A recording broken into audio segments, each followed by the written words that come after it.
ఏపీలోని కూటమి ప్రభుత్వం ఎన్నికల హామీల్లో భాగంగా పెరిగిన పెన్షన్ మొత్తాన్ని లబ్ధిదారులకు అందిస్తున్న విషయం తెలిసిందే. ఈ నేపథ్యంలో మంత్రి అచ్చెన్నాయుడు చేసిన పలు వ్యాఖ్యలు సంచలనంగా మారాయి.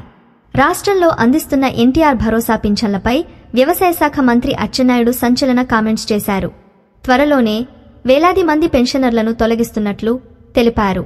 త్వరలోనే రాష్ట్ర వ్యాప్తంగా బోగస్ పింఛన్లను కట్ చేసే కార్యక్రమం చేపడతామని మంత్రి తెలిపారు. అర్హులకే నిజమైన సంక్షేమ ఫలాలు అందే విధంగా ప్రభుత్వం చర్యలు తీసుకుంటుందని పేర్కొన్నారు. కాగా ఏపీలో మొత్తం 65 లక్షల మందికి పైగా పింఛన్ లబ్ధిదారులు ఉన్నారు. అయితే గత ప్రభుత్వ హయాంలో కొంతమంది బోగస్ పింఛన్లు తీసుకున్నట్లు ఏపీ సర్కార్ భావిస్తోంది. అర్హత లేని వారు కొంతమంది రాజకీయ నాయకులు అధికారుల అండతో తప్పుడు పత్రాలను సమర్పించి పింఛన్ పొందుతున్నట్లు తమ దృష్టికి వచ్చిందన్నారు.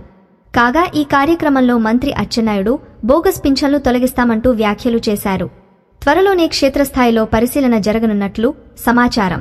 కూటమి సర్కార్ వృద్ధులకు 4,000 రూపాయలు, దివ్యాంగులకు 6,000 రూపాయలు, పూర్తిస్థాయిలో వైకల్యం ఉన్నవాళ్లకు 15,000 రూపాయలు, కిడ్నీ, తలసేమియా వంటి దీర్ఘకాలిక వ్యాధులతో బాధపడే వారికి 10,000 రూపాయల చొప్పున పింఛన్లు అందిస్తున్న విషయం తెలిసిందే.